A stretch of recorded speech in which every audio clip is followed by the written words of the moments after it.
दिनै जोङो सान्थिपुर दालाइसा दुलाराय बर' फरायसा आफादा जोंहा मिरु दुलाराय बर' फरायसा आफादनि जेनाखि मावथांखि बे बड'फा गोजोरथियारि सोलायनाय बे मावथांखिजों बिथा खालामनानै जोङो जे दानि उन्दै उन्दै गथ'फोर जेनाखि 13 बोसोरनि सिङाव थानाय गथ'फोर बेखौहाय जोङो नोजोर बोनानै मोनसे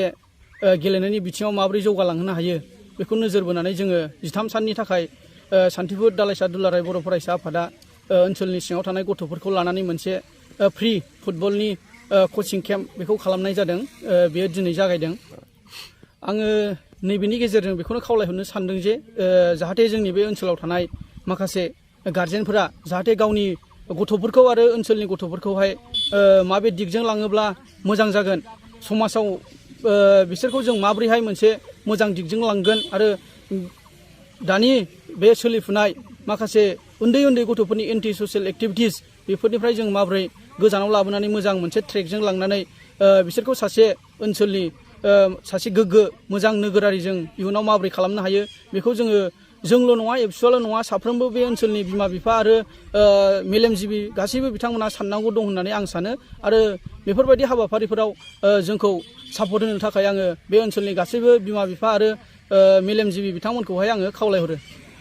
आङो बिनि गेजेरजों बेखौनो खावलायहरनो सानो जे बियो मोनसे फ्रि कचिं केम्प बेवहाय जायफोर गोसो दङ बिसोरनो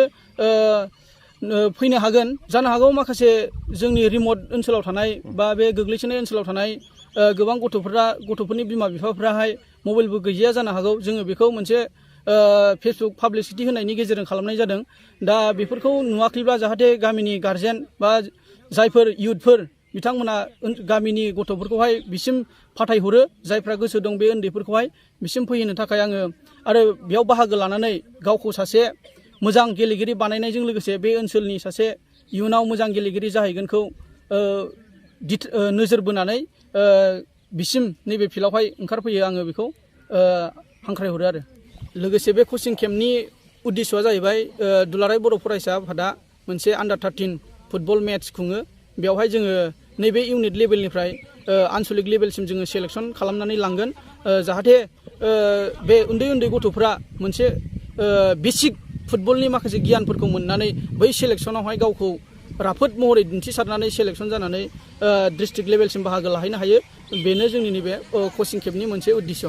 बेयो सेलेक्सनावहाय जिथिदुवार दख'रानि आनसलिकनि सेलेक्सना नैबे जोंनि सान्थिपुर गोजौ फरायसालिनि प्लेग्राउन्डआवनो जागोन फैगौ